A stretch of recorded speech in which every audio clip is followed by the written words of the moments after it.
ඉදිරියේ දැල්වෙන පහන් ආලෝකයේසේ මගේ සිත තුළ උපදවා ගන්නට ඒ විශේෂ කරුණ මුල් කොටගත් නුවණ ප්‍රඥාව ඊටාම හොඳින් අවදි කරගෙන දැල්වෙන පහන් ආලෝකයක්සේ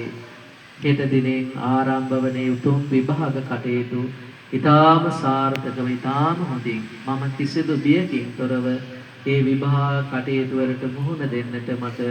උතුම් ශක්තිය ආශිර්වාදේ ලැබේවා ලෝතර බුදුරජාණන් වහන්සේගේ උතුම් ප්‍රඥාව නැමැති උතුම් මිනිපහනෙහි ආලෝකේ මට ලැබේවා කියන උතුම් ප්‍රාර්ථනාවෙන් නවග්‍රහ ශාන්ති ආශිර්වාදයන් සහිතව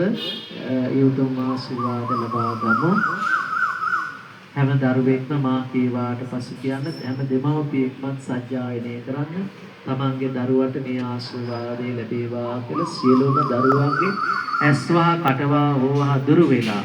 ඒ වගේම ශරීරයන් තුළින් නිදන්ගත යම් රෝග පීඩාදීන් වෙත්නම් ඒ සියල්ලක් දුරු වෙලා කායික මානසික සුවපත් භාවයෙන් අපේ දරුවන්ට සැලසේවා කියන ප්‍රාර්ථනාවෙන් හැම දරුවෙක්ම පහන් දැල්ල දෙස හොඳට අවධානය යොමු කරලා මේ නවග්‍රහ ශාන්ති ආශිර්වාදයන් මා කේවාට පසු කියන්න ආශිර්වාද ලබා ගන්න. අරහං බුදු ගුණෙන් මගේ හිරුගේ අපල දුරු වේවා ලෙඩ දුක් බිය නොවේ කිසිත් සැපත සතුට